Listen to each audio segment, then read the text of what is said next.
Welleth, Welleth. What's going on, people? What is going on, people? As you already know, it is Wednesday evening, and you all know what that means. That means it is the Heavy Hitters live coming to you. As I am your host, the usual, K Styles, aka the Sixth Man, aka Pi May, hosting the show this evening. And to my stage left, as you already know, it is the Senator, Mad Mike Sports. Right. And right below the two of us, we have the icon. The Don is in the building. Uh,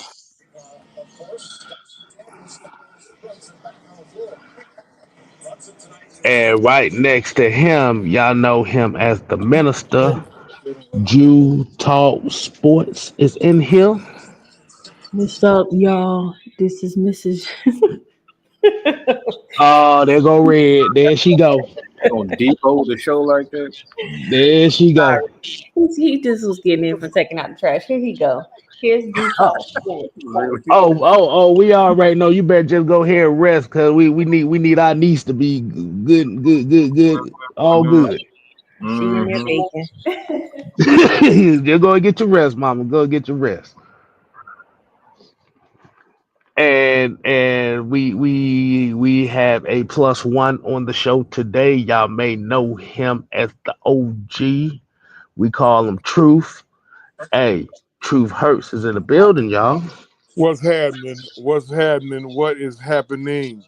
Sitting up here watching these Hawks right now, so I'm doing a little double duty, man. So I'm a mute because I, I got a little hell raising going on in the background.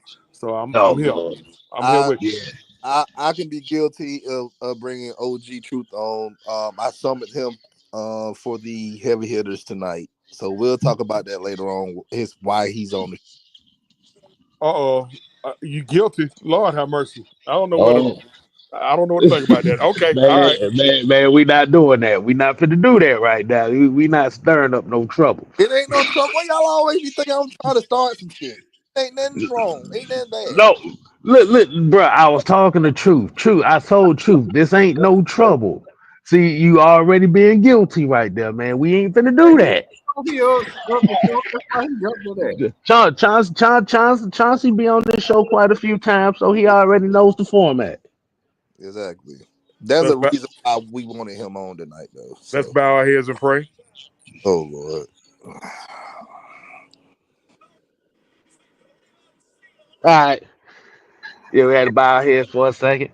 Hey man, let's go ahead and get right into it, man. We already got Deshaun Caswell, King Trey Way. We got Joseph Thornton. We got Andrew G. Bobby Boy is on three. We got Brian Peoples in here. Um, man, let's go ahead and get right into it because I know it's gonna be a few more people popping in here in the chat here. So, hey fellas, man, how we doing this evening? How we doing this evening? It's been a day. That's all I can say. Hmm. I'm good. I'm eating the orange. Orange. Orange. I damn sure about to get one of those after this show. So yeah, so I understand. Mm-hmm. Um so we know Truth watching the game and we know Jew just getting back from taking care his man of the house duties. And I just and instead of me eating a 6-piece today, I ate a 2-piece. I'm doing good. How big was the two piece? Because like I said, you can't say just the two piece. You might ate two whole chicken hawks, nigga. We that. Right, It, right. it was a leg and a thigh. It was a leg and a thigh. All right, fellas, man. Let's go ahead and get right into it, man. As we already know, we have a Monday night football showdown coming up here this week as the Falcons will be taking on the Las Vegas Raiders. Mm-hmm. So I want to go ahead and get everybody's thoughts on how they feel about this matchup right here, and then we're gonna get straight into the keys, man. So, Truth, I want you to go ahead and kick us off, man. What are you thinking about this matchup right now? Dare I say it's a must win. Um, we can't lose this game. We lose this game, uh, and it's gonna be bad. It's gonna be bad on a whole lot of fronts. Um, I'm I'm saying we go out here and we take care of business the way we supposed to take care of business. We shouldn't have an issue, but I've been thinking like that for 4 weeks. So I mean, uh, they got they got Desmond. They got Desmond. I don't know if it's gonna be Ritter or the McConnell guy, but Gonna be Ritter. um, that that would be one of the worst things that could happen to us if we lose and he play well. So take care of the football, man. Hey, when we take care of the football, we win games. I, I mean, it's that simple. Like we take care of the football, we win games. When we don't, we lose games. Mm, That's just how it's been going. So mm, take care of the football. We should win this football game. Um, mm. that's where I. Okay, That's what I got. okay. All right, Jude, man. How you feeling about this matchup right now, man?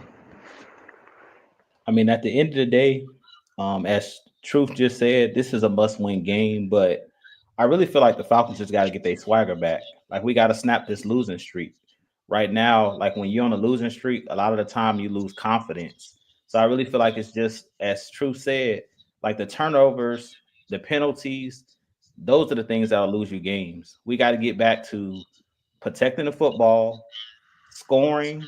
And if you're not scoring, we need to be punting. Either it needs to be a touchdown, a field goal, or a punt. No more putting teams on short fields. No more shooting yourselves in the foot. And I said this on Tuesday. And what's the word? If you can't beat the Raiders at 2-11, and if you can't beat the Giants, like if you can't win these last couple games, you don't deserve to be in the playoffs. That's how I look at it. Simple as that. Mm, mm. What you got, Don? Falcons are every. It just to me, everybody from Terry Fontenot all the way down to the practice squad guys. Everybody's feeling pressure right now because we're on the losing streak. We just got leapfrogged in the division by the Tampa Bay Buccaneers. Um, and like everybody said, man, I'm in agreement with everybody on this panel. Like this is a must-win game. The Raiders right now are looking at getting the number one overall pick in this draft, and you, I know some people where they trying to tank, they're trying to tank, and I'm like, we cannot take teams lightly. We've been doing this all season long.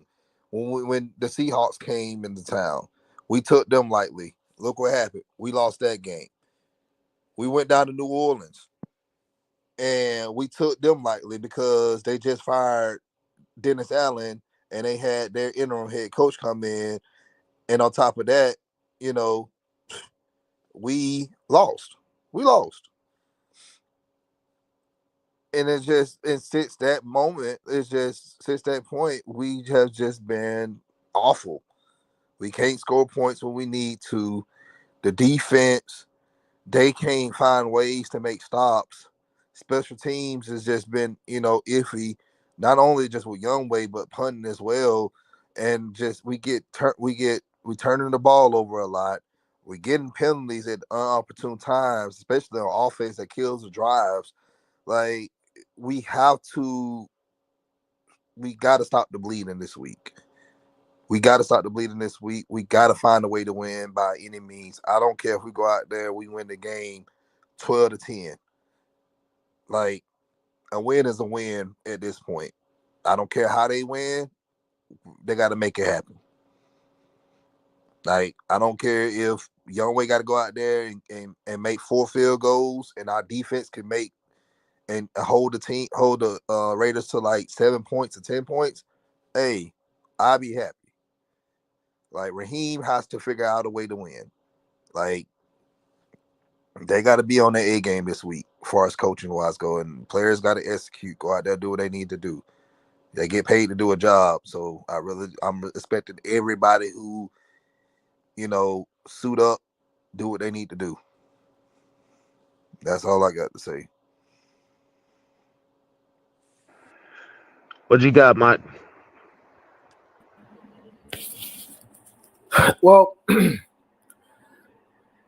I think y'all know how I feel about just this team. I don't really feel nothing for the players right now. This Falcon team has been held back by coaching, and that's the bottom line. Because Mad Mike said so. I don't. I'm tired of. I'm tired of our head coach being so dang on soft. Like, when people ask you questions after you lose, you deserve it. What are you getting the attitude for? You deserved it. You deserve those questions. How you gonna play like crap and then get an attitude because somebody asking you a question? Well, I wasn't here. I don't care. We was here. We had to see that. You inconsiderate son of a gun. We were here. We've been here. Watching you since 2015.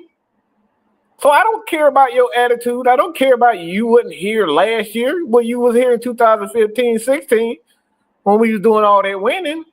So when we lose it, we need you to we need you to be a man and say, look, we just didn't pay you. And shut up and answer the freaking questions. Period. Like, you want to sit there, period, and point finger, who the fuck is next? You want to do that when you win, don't you? You thought I forgot about that? You think we forgot about that? Who the fuck is next? So I don't want to see any more penalties. I need to see our coaching staff do what they do, because all this bravado, that's all cute and all, but you need to take responsibility for the lack of consistency as a coach.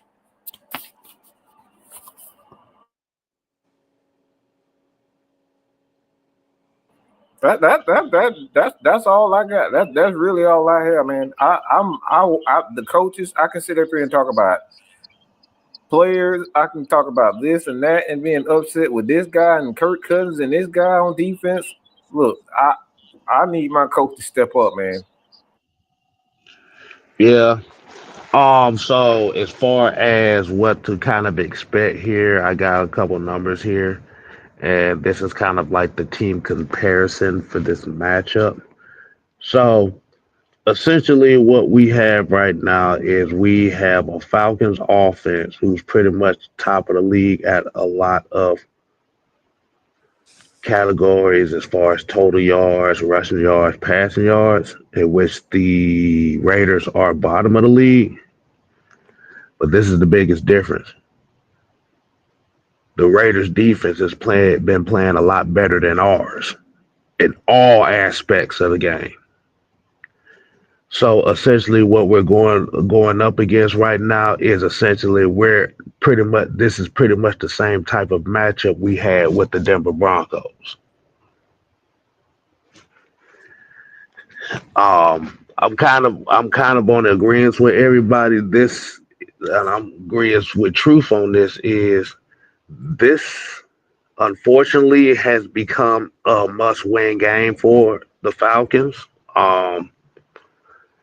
This was one of those games for me before the season started that I looked at as a game they could possibly lose, but I didn't think that it was going to be one of those games that was going to be deterrent for the season. And as of right now, where the team is standing right now, where the coaching staff and where the players are standing, the margin of error is so small right now, you can't even see that thing with the naked eye. So yeah, that's how I'm feeling. That's how I'm feeling right now. I'm agreeing with Truth. Like I said, this is a must-win game.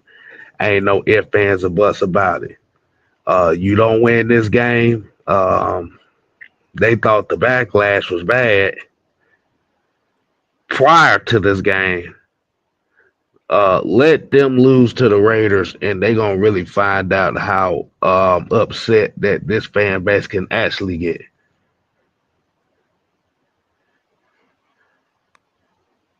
That's all I got on that, man. Mm-hmm.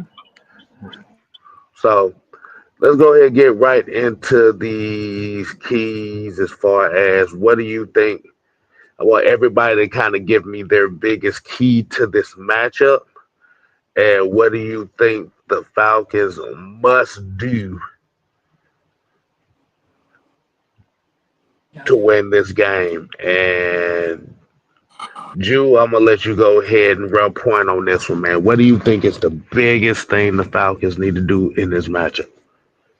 So in this matchup, the biggest thing that I'm watching for, you guys know that I'm a huge Max Crosby fan.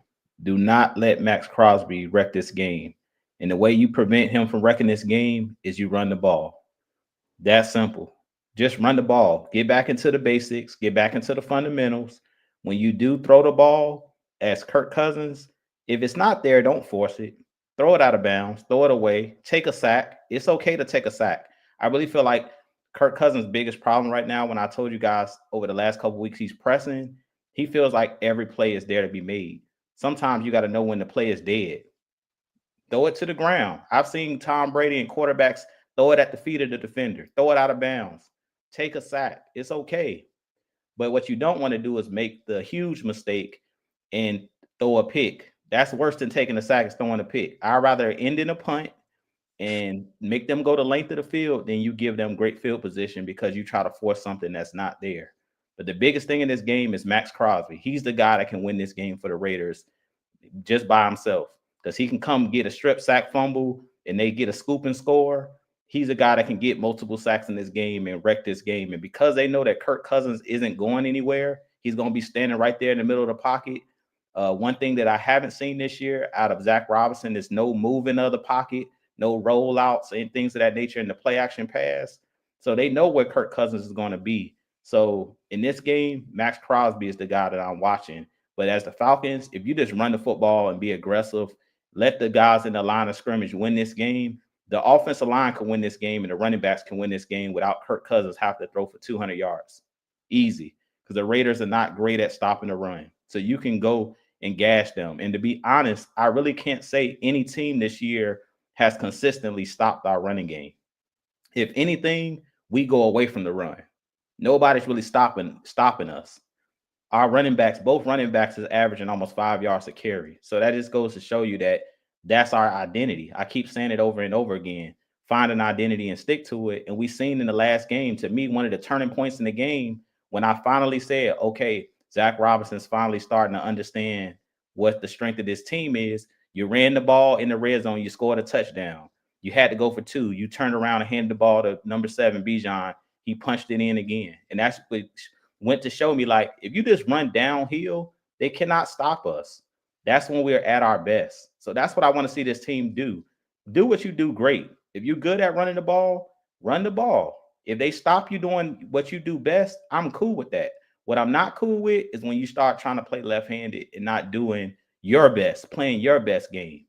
The Minnesota Vikings understood the assignment last week. They know that their strength on their offense is those two wide receivers, and they fed them. That's what we got to learn how to do. Number 7, y'all talk about Bijan need to be the focal point. He Christian McCaffrey. Well, give him the ball.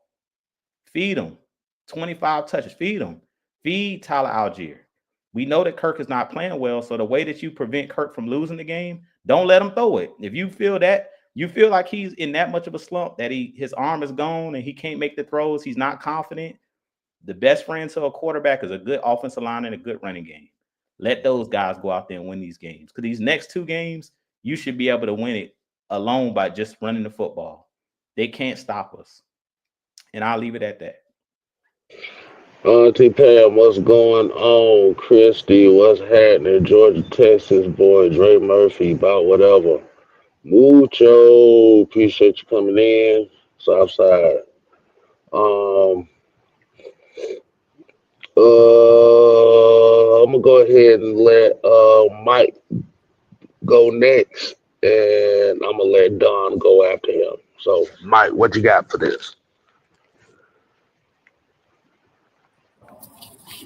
Well, since our quarterback, he doing his best impression of the Statue of Liberty, literally and figuratively. Um, I need some movement with that pocket, and I need to see the ball handed off, not to Drake London on end arounds, but we got two guys, and these guys need to be. They need to have the ball as runners themselves. Get the ball in their hands. They do very good. They do a very good job of taking the ball and making them play with their legs. So I need to see end rounds with not in 3rd and 1, okay, Falcons, not 3rd and 1. I need to see some movement early in the games. I have no problem with those guys when it's 1st and 10. Get that ball into Mooney's hand at the end around, get to Ray McLeod on end rounds, and just move the pocket because Kurt just not like he not gonna move. I mean, if you got a bazooka standing right next to him, he's not gonna move out of that pocket. Like he's just gonna stand there and he's gonna stand there. So I need the Falcons to be able to, if they can't, if Kurt is not gonna move, well, you got to create some movement, get the ball out of his hands, so he can move around a little bit, just show the defense something different, and just get the ball. I don't want to see end around with Drake in 3rd and 1. Okay, don't want to see that. Get the guys in the ball in the hands, the guys who can actually make someone miss with speed, with that athleticism. That's not Drake's game. Get that to Ray and get that to Mooney. So got to see some, um, got to see some movement in that pocket. Push the edge a little bit. And I don't think the Falcons have been doing a good job of, moving the edge and making sure the edge rushers, especially a guy like Crosby. Max is going to be, he's not T.J. Watt, but like those, he can wreck a game just like T.J. Watt if you just allow him to just stand there and not think. He needs to be able. The Falcon need to be able to, kind of make these edge guys a little bit uncomfortable in this game. So move that pocket, move the pocket, show them something different. Mm. Let me definitely say this. Make sure y'all go ahead and recap the Ladybirds on AFN. Like you said, that's where you kind of get your takes on the previous game, as well as them talking a little bit more about this game as well. So that is the Ladybirds of AFN on Atlanta Falcon Nation. Make sure y'all go ahead and recap that. All right, Don, let you go ahead and do your thing. All right. So yesterday, I sat down and I watched film of the 2022 regular season game of the Las Vegas Raiders versus the Los Angeles Rams. And the Rams, they did win that game. I think the score was like 16-17, something like that. It was a great defensive game. And the reason why I watched that, because Antonio Pierce, he was the assistant head coach, linebackers coach, for the Raiders at the time. And then, Raheem Morris was the DC for the Rams. And I had to scratch my head after that game. And I'm like, it was a great defensive game. But these two teams now, currently, I'm like, well, we know Pierce is still with the Raiders, but Raheem is with the Falcons. Both of these teams are at the bottom of the fucking league when it comes to defense. So I had to think to myself, why did I waste my time watching this game? But I just wanted to share that with you guys. Now, but for people that sit there and say that, well, the Raiders are trying to, and I said this early in the show, the Raiders are trying to tank. I don't think that's the case. And honestly, Antonio Pierce, he's a great coach, and I don't think he's just gonna commit career suicide by just losing the rest of his games and end up getting fired, because we know how that goes. So I definitely gonna see the Raiders coming out, and they're gonna give us everything, including the kitchen sink. Um, I just really we like Drew said earlier, we gotta stay committed to the run. If you want to beat the Raiders, you're gonna have to do it on the ground. You just gonna have to. Defense, we've been saying this for nauseum for weeks now. We got to get out of this damn soft ass zone scheme. We seen it last week against the Vikings. The D offer, everybody seen that, how he didn't know what the hell was going on that play, that he tripped and fell on the damn turf. Like, we can't keep doing things like that anymore, man. He gotta switch it up. He gotta allow Jimmy Lake to call his defense, run the defense that he want to run. Can I interrupt you real quick? Damn, man, go ahead. No. It's real quick. Raheem did something real slick though. He went right back to that soft ass zone, but he played the outside to make it look different. Mm-hmm.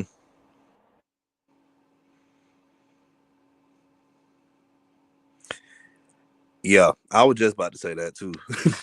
But yeah, you're right. He went to outside, and like you can't you. It really bothers me anytime I see the Falcons defense go out there, because I'm like, you're trying to adjust, but you're not adjusting. Like, you'll probably take one piece.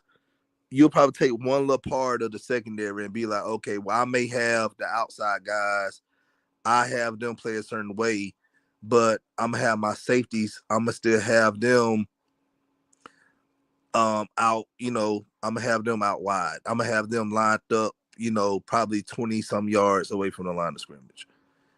Or I'm gonna have this guy line up in the box on certain plays that they don't really need to be in the box, near the box. So if you're gonna play press, if you're gonna play man, all of the corners need to play man, not just one corner or two corners. That's just my advice, but we're just gonna see what's gonna happen on Sunday.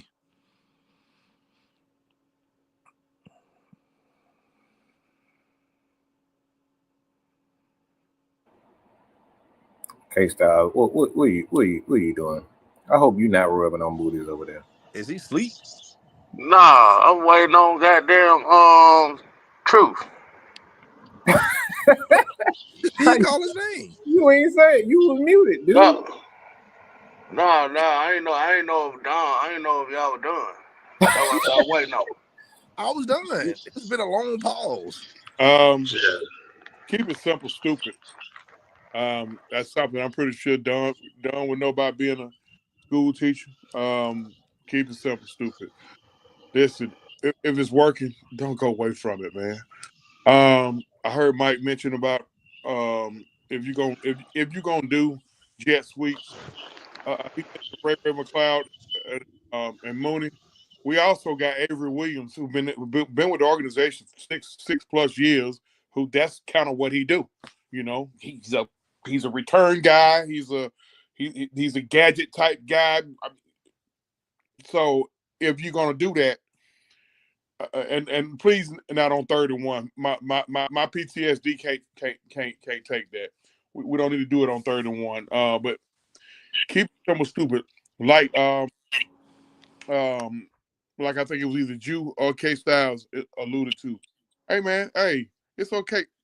Kurt ain't got to put up the video game numbers. Okay, all we need Kurt to do is just manage the game and win the game. There are gonna be times where we need him to give, like what he did in Philly. Okay, we needed him to get us down the field. He got us down the field. Keep it simple. Listen, no more throwing to the other jersey. Well, I think we'd have had a heavy dose of that. Like he got hit like 15 times. No more of that. No more hero ball. You don't have to. You don't have to play hero ball when you got a two-headed monster like what you got in the backfield. When you got dynamic talents like you got at the tight end position and your receiver position. Just go out here and do what you got to do, win the game. Like I said, I almost said the Lakers, the Vegas Raiders. They want the number one overall pick. But if you go out there and just lay an egg, they will take the game. Pierce is probably feeling some heat. So a Monday night win, they may want to just go all out. Defensively, let's stay getting to the quarterback. I didn't have an issue. The only issue I had with the defense was they scored 2 touchdowns on ducks. They made Sam Darnold look like Tom Brady revisited, and he really scored. He really had 14 of their points were literally on ducks. Like just threw them up there, and our defensive backs got lost. Like just turn around. You turn around, and look, you got a pick. I can't believe usually those are Jesse Bates picks. I don't know. Maybe he was, at someone else. But how the way they had the corners, not corners, how they had the safeties lined up, they were so far out. Like by the time the routes got to them, they was already in a situation that they couldn't even try to jump the routes to pick off the ball. And coming from as far, it's like you got playing so far, they gotta really take off and to get to the spot. So that's oftentimes like that was happening. They were trying to recover after trying to recover, if that makes sense. And then Jefferson the whole time, like his route tree, if you go back and look at the game, his route tree was so ridiculous. Like Bates or Sims, they didn't even know where the routes were going because they was running it was so they looked confused out there. They really did. But if they would have just had them play like no more than 15 yards from the line of scrimmage, like they run a lot of zig route. They was running a lot of zig. Mm-hmm. They kind of specialize in those X routes. Like you said, they kind of freestyle their routes. Um, they run like their basic posts and outs and stuff like that, but they're kind of like one of those. They're like freestyle route runners where they like to add a little some extra to it to where it's kind of like, okay, what the hell is this? And one more thing. If we have 3rd and 14 from the 22-yard line on their 22-yard line, please don't run. Please don't run off tackle. I mean, the Falcons really trying to send me in a stroke level. Like, for what? For what? I just, like I said, man, just let's keep it simple, stupid. Go out there, like Don said, I don't care about winning 12-10. I mean, this is the NFL. This is not Division I college football where you got to have style points. I don't care nothing about style points. The Pittsburgh Steelers beat us with 6 field goals the first game of the year. They had 18.6 field goals. I don't care about having to win a game like that. Right now, I think I really looking at Tampa's schedule. Really, our only hope is this week coming up with them with their schedule because we need them to lose a game. So I'm pretty sure it's going to be tough out there playing the Chargers, but Tampa's a resilient team. So they're not ready to hand the division over to us. We got to go take it, man. Raheem, please. Like I'm almost begging the man because guess what? We're not gonna fire him. I mean, Arthur Blank historically gives all his coaches 3 years, so he's here. We need him to do right while he's here. Now, my thoughts on this is because while y'all was talking, I was kind of going over some notes.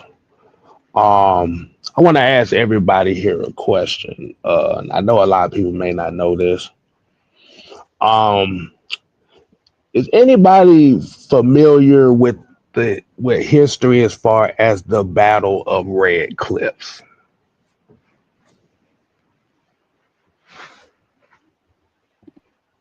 So I take that as a no. Explain. Um, Yeah, explain it. so so this is going to kind of go to what we've been talking about this whole week. Now we got two armies here. Now we have a northern army who is an infantry style army, cavalry style, who's looking to conquer the south, who's used to naval battles. So in order for the north to conquer the south, they got to turn infantry into naval guys. This kind of goes to what we've been talking about here. This is what I've actually been reading about this whole time. It's going to have to come down to you have to do what you do best. Because we don't want to be caught up in this situation where we're taking the Raiders for granted and then trying to do special shit. This is the opposite thing of what Truth has been saying about keep it simple, stupid. I'm kind of saying the same thing. We can't be experimenting with shit right now. We can't afford it. If you got to run the damn ball 40 times, damn it, run the So, damn so ball. be it. I mean, so be it. I mean, that I don't care. You know, this team got to make the playoffs, man. It will be a colossal failure if we don't make the playoffs. And somebody head, you know what? I'm gonna take back what I said about Raheem not losing his job. Somebody head gonna have to roll. We don't make the playoffs. And Somebody gonna have to be a sacrificial lamb, and I already know if we do not make playoffs, I already know we know Raheem. His job, I'll say 65%. His job is secure. Now, who's going to be that sacrificial lamb? I already know is they're going to look at Jimmy Lake, Jerry Gray. I don't think he'll probably stay around for the fuckery again. He'll probably leave, and that's veteran. That's like a veteran coach. That's a huge blow for that coaching staff right there to lose a guy like Jerry Gray. Mm. it's gonna be some looks. It's gonna be some looks at Terry Fontenot because it's gonna look like you don't drop the ball on two head coaches. That's how it's gonna look. That's how it's gonna look. Well, he doesn't. That's not his job. He's the personnel guy. That's I'm actually Greg Beatles. okay.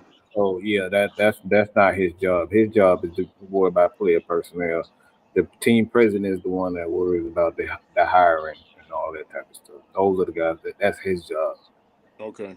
All right. I don't know. I don't know the pecking order or how that goes. So hey,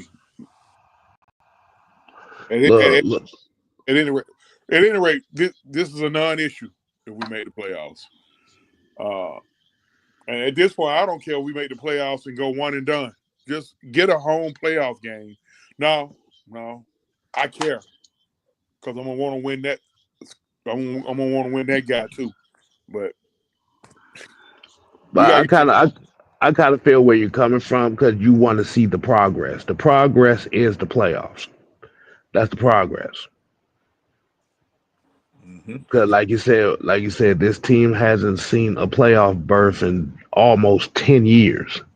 It's been 2017, but the thing about that is we built this $2 billion stadium, and we have yet to host a playoff game in it. That's terrific. Let me. I want to ask you a question. because like I got a problem. I have a problem, and I want to see Ju go first, but I got a major problem. I have a problem when we lose. We act exactly the same. That really bothers me. Like I need to see somebody upset. I need to see somebody pissed off. Look, I don't.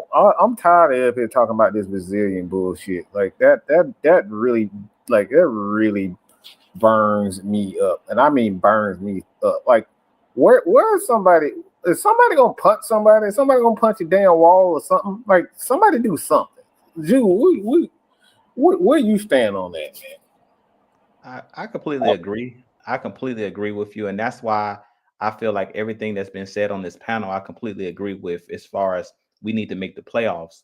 The reason we need to make the playoffs is to show growth, but also to change the culture. Like you talked about, Mike, I feel like the culture is soft. Like we have to change the culture of the Falcons being losers. You said it a couple weeks ago, Mike. Like the Falcons over the last 7 6 7 years, we've been known for meltdowns. We've been known for losers, being losers ever since the Super Bowl. Like when you think about the Falcons, you think about what can go wrong. When you see another team in another sport, whether it's college football, whether it was the Chargers blowing that huge lead last season, and they took their actual emblem and put like Falcon colors on it, like I want us to change the narrative just in general around the Falcons. So whoever can change that, and that's when you guys talking about the coaching. I don't want to see no heads roll, but if we can't change the culture and start building that winning culture, I really feel like that's the issue right now. And that's why I keep glossing over like everybody is upset about Kirk Cousins, and I'm like it's bigger than that. It goes even above the coaching, everything. It goes back to even the front office. Like we have to change the culture, the Falcons culture. Like you said, Mike, it has to be more than just talking. You know, we're gonna get better. We're gonna do this. No, show me. That's how I am. Show me what you show me the difference. We seen it when it came out of the bye week where I kind of talked about I didn't know if they were going to be able to make the difference as far as the defense, if they were going to be able to make the proper changes. If Raheem Morris was just doing a lot of talking, and I wanted them to put up and put up or shut up. And at this point, it's like I'm tired of the talking. I just wish we could just fast forward to the game because I want to see these players go out there and make a difference. And like Mike was talking about, one thing that bothers me too is like when we're losing, I seen the offer get pissed off, but like I want to see these guys on the sideline like communicating with each other and trying to make it right. And that's why I brought up last week when I talked about Raheem Morris, like looking in the sky, looking at the actual scoreboard or looking up at the jumbotron. It was ticking me off because I'm like, I don't see anybody, like you said, getting upset or trying to make a difference. This ain't the time to be somber. When you in the game, I want to see you feel like you actually care. Because sometimes as fans, I feel like almost like we care more than the players care. And that's a problem. Like you hear Drake London after the game, you can see he be pissed off. Like when he talks to the media, he's heated. But I want to see the passion. I want to see the passion. Like I don't know if you guys been hearing what's going on with the Eagles with AJ Brown and with Jalen Hurts and things of that nature. But one thing that I like about AJ Brown and players like that, I want to see that you care. They're winning and he's upset. But he understands that if the Eagles are going to do anything, they're going to have to be able to pass the ball. He's looking like, yes, we're running the ball well, but it goes back to what I talked about with this Falcons team earlier in the year when we were winning games. But I kept saying, what happens if you don't get a turnover? What happens? Like I was seeing bad habits, and I knew it was going to eventually catch up with us, and that's what eventually happened. It was the same thing with the Eagles last year. They were winning games, close games, but they were having bad habits. I'm seeing the same thing right now with the Chiefs. They're winning games, but they're bad habits. What happens when the Raiders don't muff the punt, muff the dang on snap, and you recover it? Like they win in all these games by one possession, but it's like the ball is just bouncing your way right now, just like early in the season was bouncing our way. But what happens when that football that's shaped really funny bounces the other way and you don't recover that fumble to win the game? So that's why I look at you can't, when you're playing it close to the vest like that, it only takes one game, what I'm saying, one play that can change your season. And that's why I'm not really panicked with this Falcons team. But at the same time, I want to see who's going to step up, who's going to be the difference maker. What are this Falcons team willing to do to win? And to me, I just not seeing what I want to see out of this team. And that's why it goes back to what Don and all of you guys said. What's important right now is just to stop the bleeding and get a win. Don't matter how much you win by, just win, because everything feels better in the locker room when you win. Period. We ain't having none of these conversations about nobody. Even if Matt Ryan talked about throwing 5 picks in the game, but they won the game. So you leave the game feeling differently about the game because you got the W. At the end of the day, all that matters is winning. And that's why I said, if you get in the playoffs, it's a whole new season.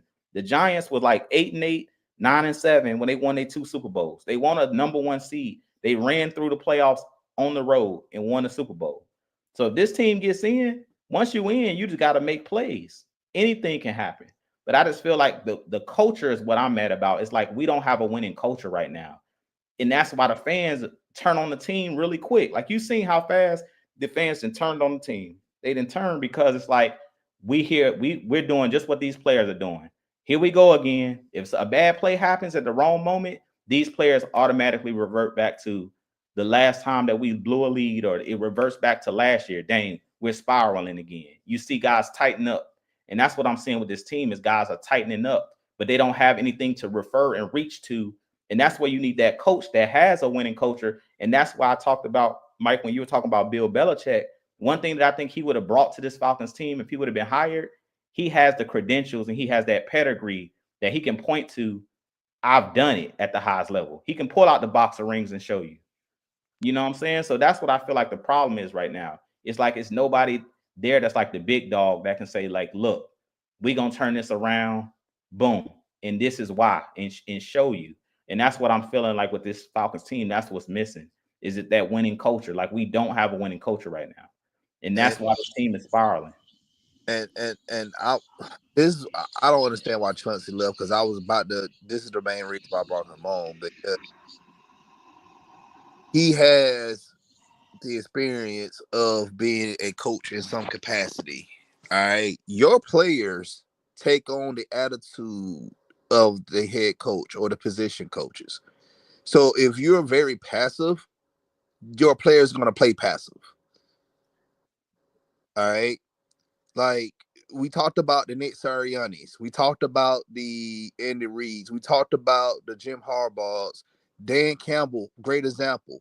You know, a lot of people laughed at this man when he got the job in Detroit. But the man, you know, his charisma and his attitude for the game, it oozes out. And guess what? Everybody on that Lions team has adopted that attitude from that head coach. This is the reason why the Lions are in a great spot to go to the Super Bowl for the first time in their franchise history. They have that opportunity now. And like kneecaps. That's what everybody laughing. But that's the thing though. Like, he has that attitude. He has that attitude.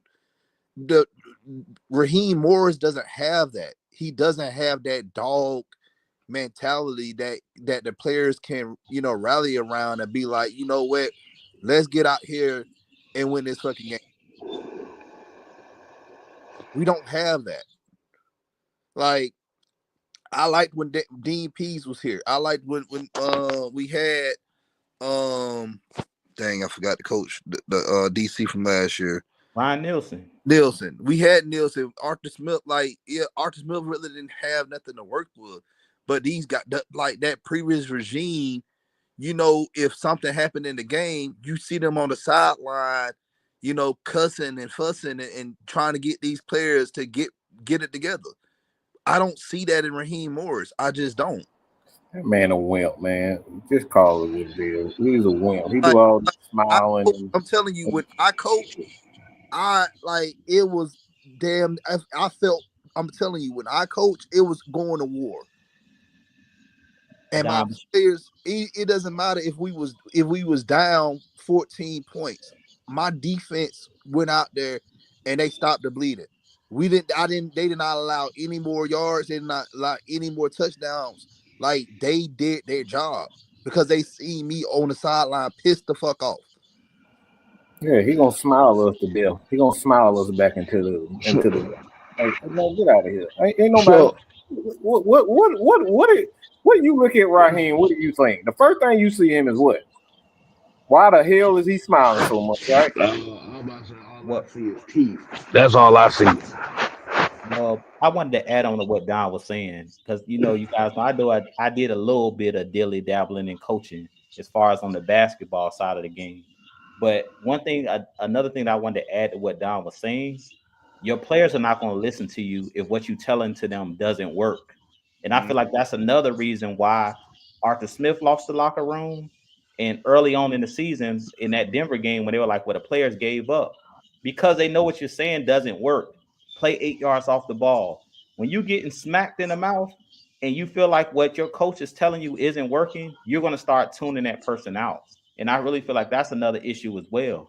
You got to give these players the reason that these players back Dan Campbell, even though we were like, man, he crazy going for it on fourth down, and they bought in because guess what? They winning. It's working. So you're gonna buy into when you see something working. But if I see I'm gambling and I'm losing, I'm gonna start toning that person out like he don't even know what he's talking about. You see what I'm saying? And that's why I talk about with Bill Belichick as far as him showing them the rings. When you've done it at the highest level and you got proof to back it up, people gonna listen.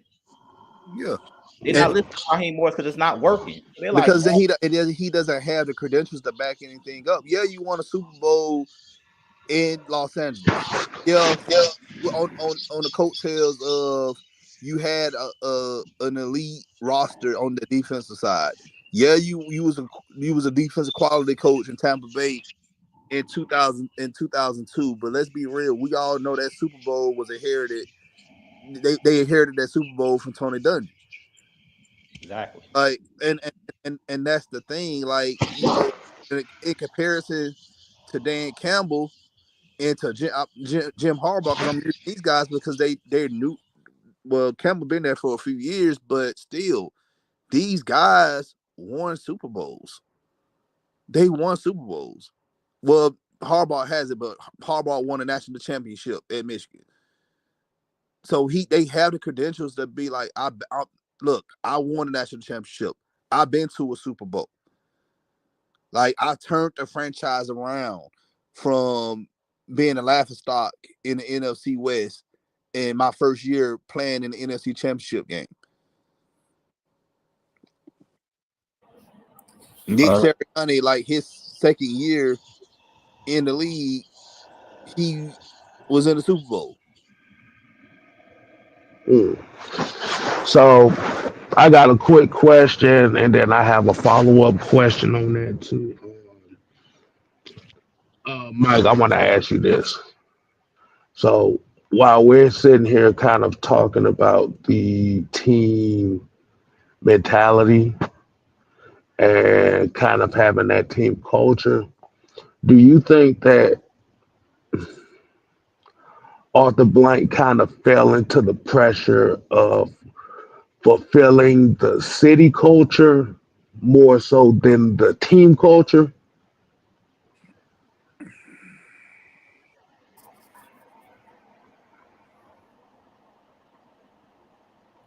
I mean, team in city culture is important, but you can't leave out coaching. Mm. You just can't leave out coaching. You can have both. You can't leave out coaching. We like that man don't have no fucking. Look, I'm just gonna be real. I don't. I see a pump when I look at Raheem. I don't see nothing tough about him. All this fucking smiling, all this fake ass tough. Like, everybody say Arthur Smith was a fake tough guy. No, Raheem is a fake tough guy if you ask me. Ain't nothing tough about him. Every time I see him on the fucking football field, he fucking smiling and shaking hands with motherfuckers. Like, I'm tired of that bullshit. I'm tired of it.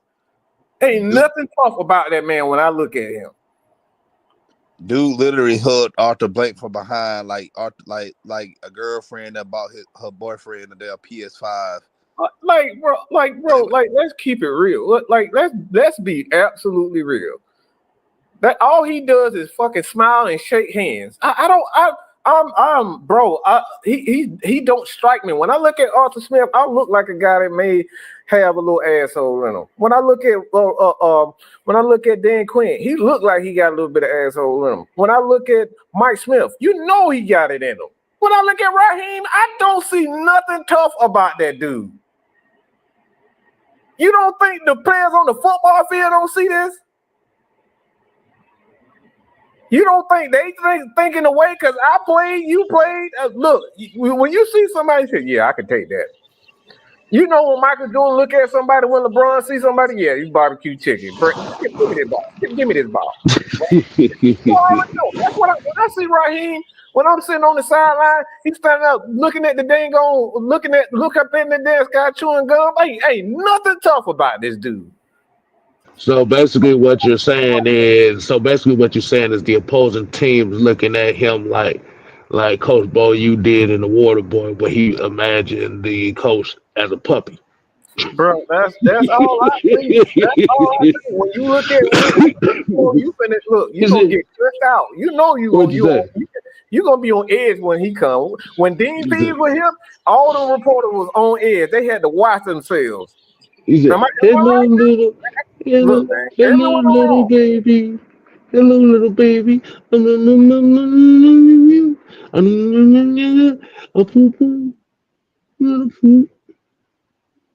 That's how you said. That's how the opposing teams be looking at him.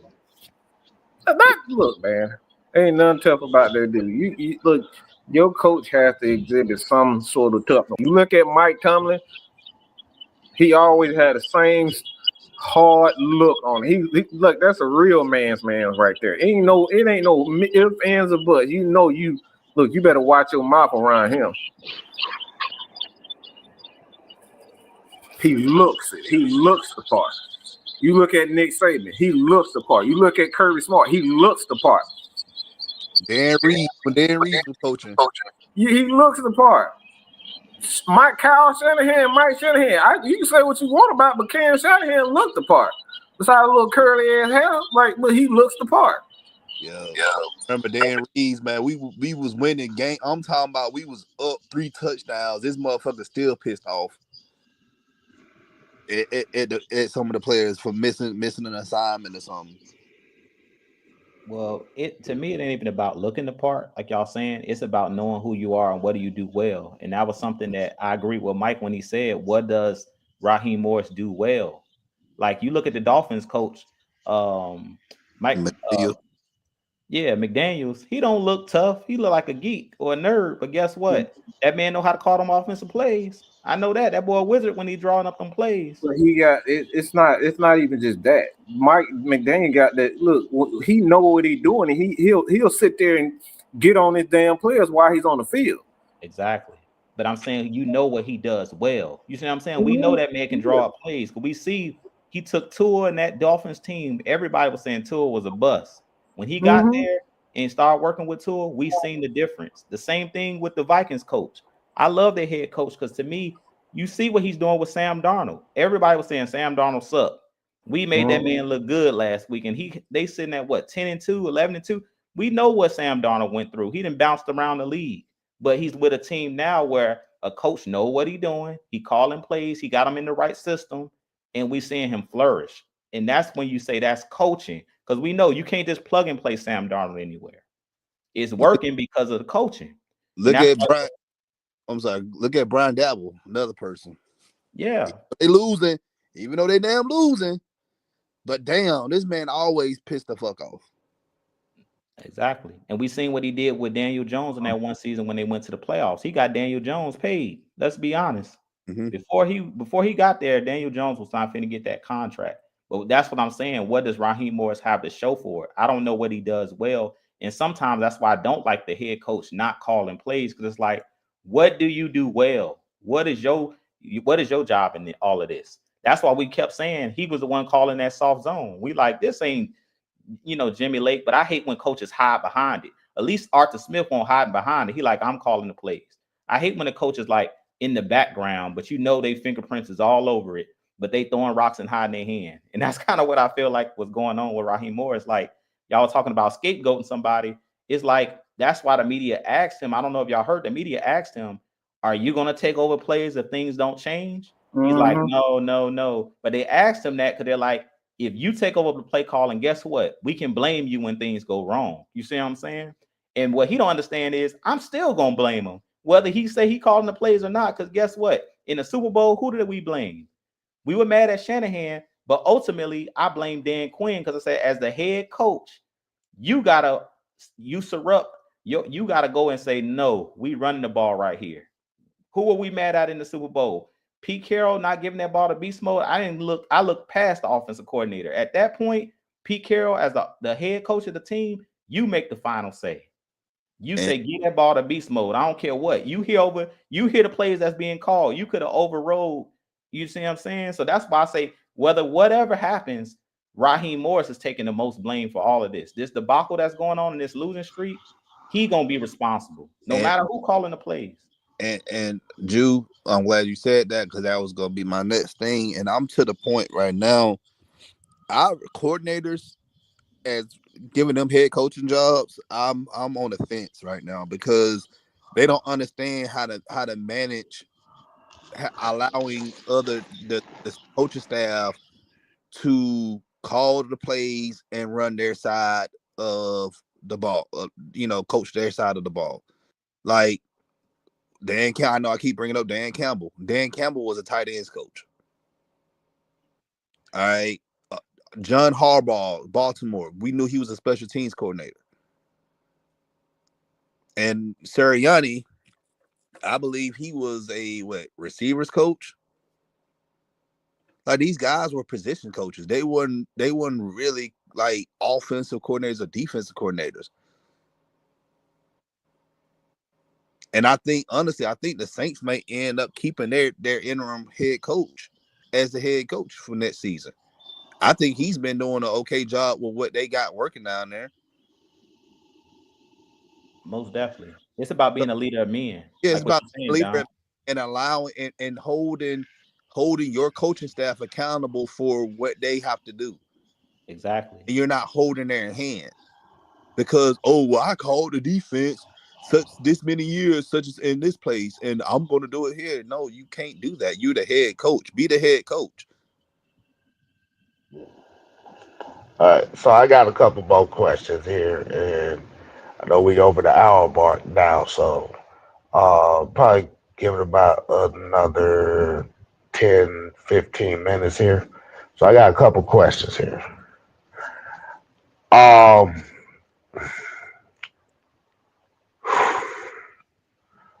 and I think y'all kind of alluded to seeing more of the Jimmy Lake style defense that we have been seeing here the last couple weeks because we already know the Raiders right now best player on the team right now is one Brock Bowers. What is, in y'all opinion, what is the best chance or the best way they have of stopping him from having an impact in this game? No chance in hell.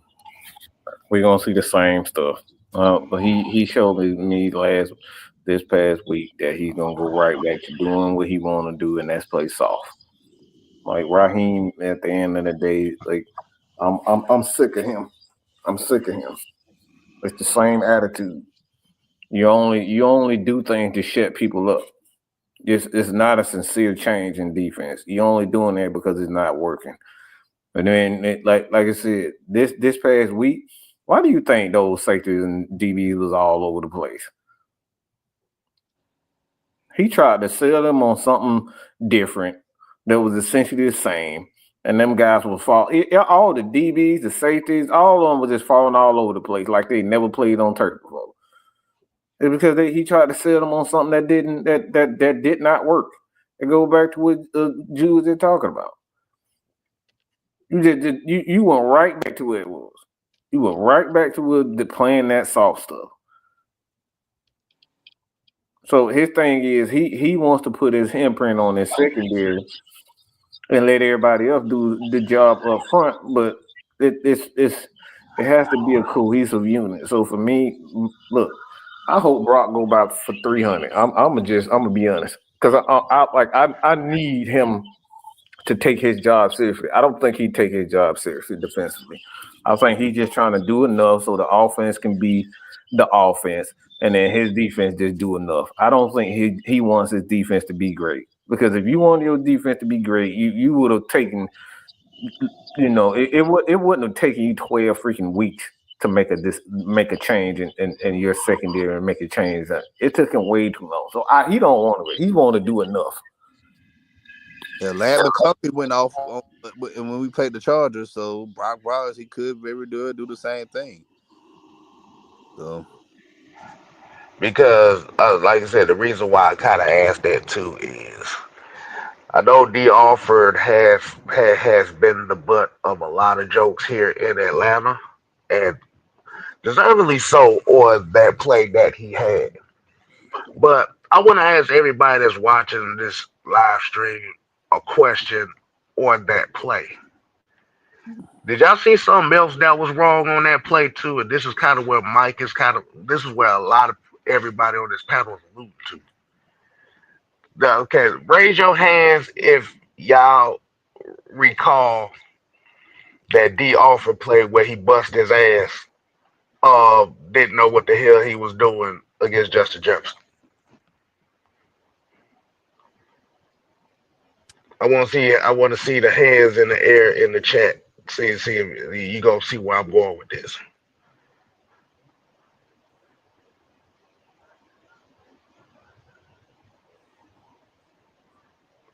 Dun, dun, dun, dun, dun,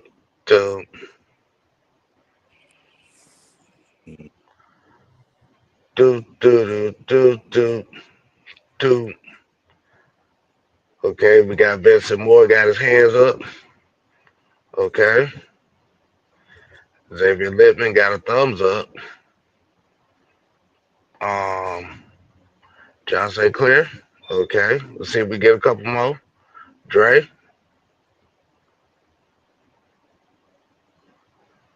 Okay, see if we get one more. Got the hands up.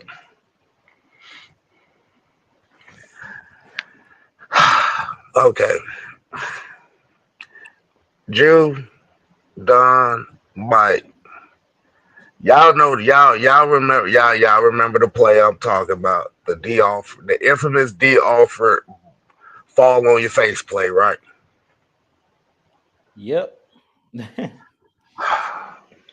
There was something else. If you paid attention to that clip closely, there was something else that was a continuous problem that I've seen with this defense. Y'all know what I'm talking about? I It don't was know. something else. It was something else in that clip that nobody paid attention to. It was multiple things that happened on the play. I don't know if this is where you're going, Kay, but I keep saying we doing too much. Bates left the middle of the field. Simmons didn't make the easy sack that was right there to be had. It was multiple things that I seen in that play that was wrong, other than him doing the slip and slide on the field. Yeah. Okay, so I'm gonna say it like this: they had Arnold Ebiketie guarding Jordan Addison. Y'all didn't see that part, did you? Mm-hmm. Of course I did.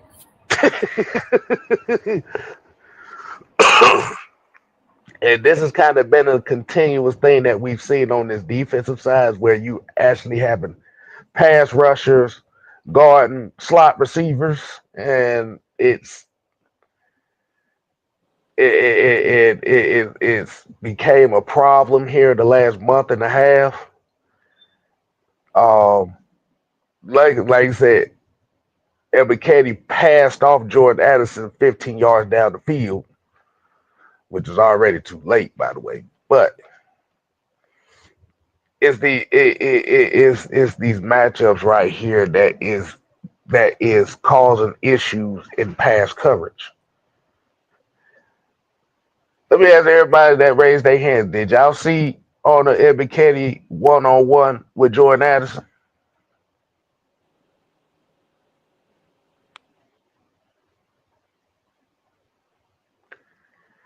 I bet you these folks ain't. I would much rather for you just get off this topic because I'm literally about to blow a gasket. Why is that, Michael? Why you about to blow a gasket? Because he's doing the same bullshit that Dan Quinn did with Big B. Like, I'm so fucking tired of it.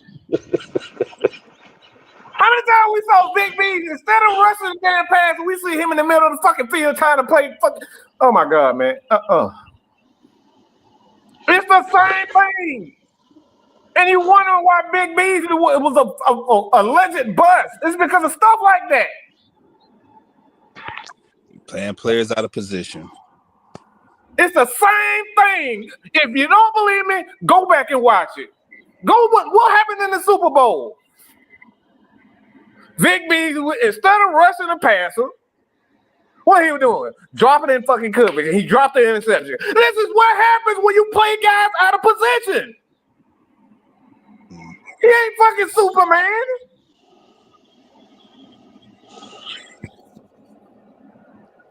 We got big 300, 270 guys. That ain't the first time I seen. I don't see Gray Jarrett in coverages much, but I see our big defensive tackle dropping in coverages. Like what the hell are we doing? Playing scared. I keep that saying right it. There, that right there. Stop being scared. If you're gonna blitz everybody, zero blitz. I seen Minnesota do it a couple times. Like if you're gonna roll the dice, it's called go hard or go home. You don't go to gamble and you say I'm pushing some of my chips in the. If you want to win, it's like this. Scared money don't make no money. If you want to be known as a tough team and you say we're gonna send the house, you gotta send the house. It's like when we try to blitz, it's like, well, we're gonna try to trick them. No, don't trick them. Send everybody. That's the problem. It's like we scared to make a mistake. That's the biggest issue. That's why we were playing that soft coverage, because we scared to make a mistake. Stop being scared. Stop being scared. When other teams blitz us, guess what? They're taking a chance that Mooney gonna be wide open or one-on-one coverage. They might get beat, but 9 times out of 10 they get home. So you got to take that risk when you blitz. That's the part of you live by the blitz, you die by the blitz. But the teams that gamble are the teams that have success and that are aggressive and take risks. Those are the teams that win. Teams that always just play in the middle and play scared, that's how you lose. That when we play zone all the time, the cover 3, like you're trying to prevent the deep ball, but you're getting dinked and dunked on the entire opposing offensive drive, and they potentially going to put up points. It's like I said plenty of times, Don. It's death by 1,000 paper cuts. One way or the other, you're gonna die, but you just dying slowly. It don't matter. You're not stopping it. You know what I'm saying? If you're not stopping it, what difference is to give up a 60-yard bomb or to get 8 yards, 10 yards, 6 yards, 8 yards? Either way, you dying by 1,000 paper cuts. Dying slowly, you know you're gonna die. Exactly. But quick death, you don't know what's gonna happen, because you can prevent quick deaths. You can't prevent cancer. It's just gonna happen. I might get me the quick death. That way I ain't gotta think about it while I'm there. That part. We knew in the Super Bowl as they was driving down, we knew what Tom Brady was finna do. Yeah. That whole fourth quarter, we knew what the game was gonna slip away from us, and it did. I literally knew when they got the coin toss, the game was over. I knew it. I was like, that's the game, because I knew we weren't going to change, and that's the problem. I knew what's the issue. Going for those two-point conversions. I'm like, yep. We this team is over. This team is done for. But we gonna go ahead and start winding it down. What I will say here is with this game, definitely this is a must-win game. As Jude says, the margin of error is gone. The Falcons have put themselves in a situation right now where any one bad mistake, you might as well kiss the rest of the season goodbye right now, because these next couple games with the Raiders and the Giants, you have no excuse of winning these games. I have no excuse of losing these games. but like you said, the thing is, we know his. Like you said, we having an issue right now that just realizing that 6 out of the 6 wins, we have 4 of those wins are came against the division. So we are literally right now 2-7. No, 2-6 record outside of this division. And you're not going to the playoffs if you cannot win them outer division games. So Falcons to put themselves in a do or die situation now. You ain't got no room for error. And I'm gonna go ahead and let my brothers go ahead and get their closing statements out the way. Dom, man, go ahead and kick us off, man. What's your final thought? Hey man, by any means necessary. Like we need to get out there this Monday coming up and win. Like I don't want to hear any excuses. Like coaches need to draw up a great game plan on both the offense and the defense. They got to be mentally prepared to go to war Monday. I get it. It's the Raiders. Well, I said this earlier. These guys are the worst team in the NFL, but at the end of the day, those guys they playing for a job too. Pierce want to continue to be the head coach of the Raiders, and you got other like hell Desmond Ritter. This could be his redemption story. He can literally beat us and win the rest of the games and have a hit and have a starting quarterback QB1 for next season.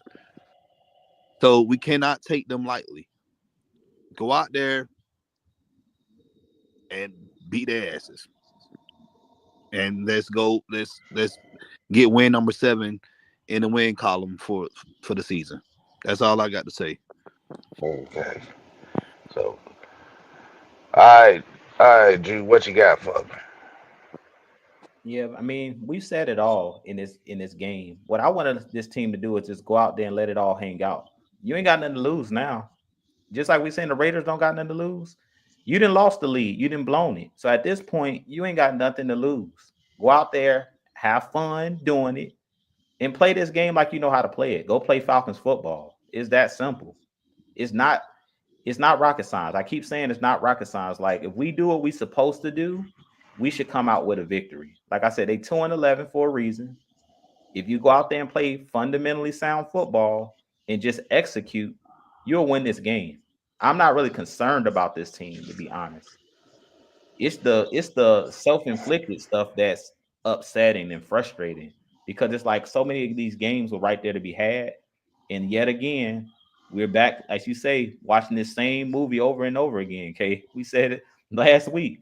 We sitting here watching the same exact thing play out that we've seen for the last couple of years when Arthur Smith was here. It was like we have no excuses, none. If you can't beat the Raiders, if you can't beat the Giants, if you can't win the rest of these games, as I mentioned, you don't deserve to be in the playoffs. I don't care how bad the fans want to be in the playoffs. If these players can't suck it up and be mentally tough enough to go out there and play a clean game against the Raiders, you don't deserve it. You don't deserve it. Just go ahead and pack it up.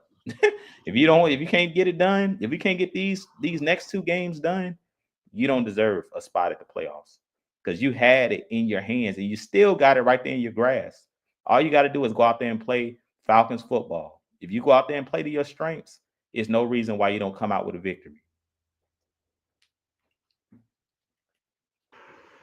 All right, man, Mike, what you got? What you got?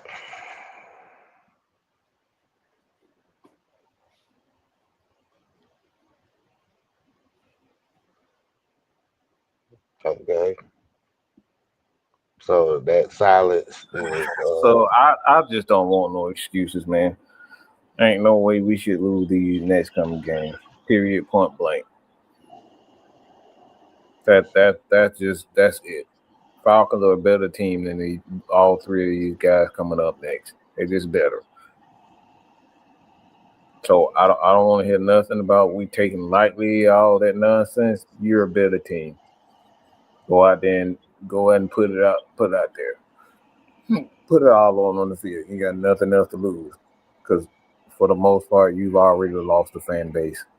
They don't believe the damn thing that y'all saying right now. They don't believe anything. You're gonna have to show people. Period, point blank. That's it. Show them that you different. You keep up here talking about, oh, I wasn't here last year. Well, we can't freaking tell. That part. Just looked like last year. It looked like Change last year. So you need to prove it to us. All you doing is talking. That's it. Prove it to us. That's what my closing remark. But prove to me that this ain't last year because it looked the same. You said it looks the same, but $200 million more in the hole. That part right there.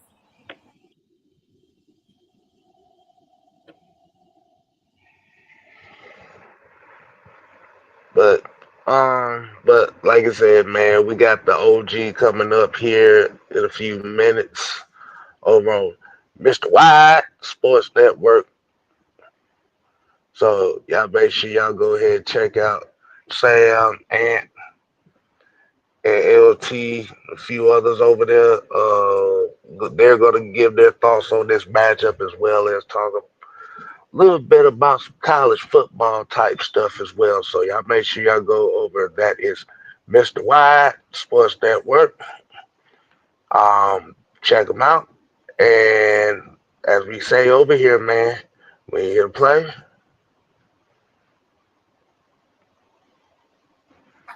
God dang it. I don't know why the thing tripping. Nah. We ain't here to play. We damn sure ain't here to play no more. We here to stay. Oh yeah. You ain't gotta go home. But get the hell out of here and go to Sam's house, y'all.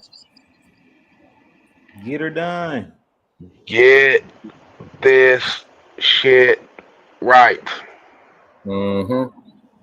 Because Lord have mercy. That, like you said, they don't know if it's gonna be Aiden O'Connell or Desmond Ritter starting. Falcons' biggest advantage would be I'm gonna save that for later. But if the Falcons can't get it done, and you got a possibility that Desmond Ritter beats the Falcons in Vegas. Somebody gonna roll. Somebody here gonna roll. I hope it's Raheem. I hope it's him. We lose to Desmond Ritter because you the one who was talking all that magic stick crap. When you got the head coach job, you said we was a quarterback away. You got your quarterback. Matter of fact, you got two of them, and then you got your butt whooped by the guy that you said wasn't no good. So, Yeah. How about this, fellas? I got a new slogan for this team. It's 2 words. I need to go ahead and put it on the t-shirt. No excuses. No excuses. Period. Point blank. That's it. No. We ain't gotta explain nothing else. What's don't need to be explained. Show me. Show me. Okay. So basically, the theme song for this team is going to be Alice in Chains, No Excuses. Live my life, no excuses that I know. Kale, you too happy for me right now. I'm mad at you when you singing. Hey, he said no excuses. Hey, that's one of my favorite songs. Yeah, I just hate bad coaching. This team is just so bad. Like the coaching is just so bad and so arrogant right now. It really boils my blood. K-Styles in the show before we have another Arthur Smith moment. All right, y'all. We out. I'm finna go listen to some Alice in Chains. Forget Mike. No, I didn't say no, you just too happy. Talk about too happy. Hey man, Jude just named one of my favorite songs, man. I had to sing it. I ain't got the chance to sing about no damn yams because we ain't won yet. Boy, you ain't won nothing. Oh man. All right, y'all. Y'all have a good night, man. Deuces. I wanna get to the yams.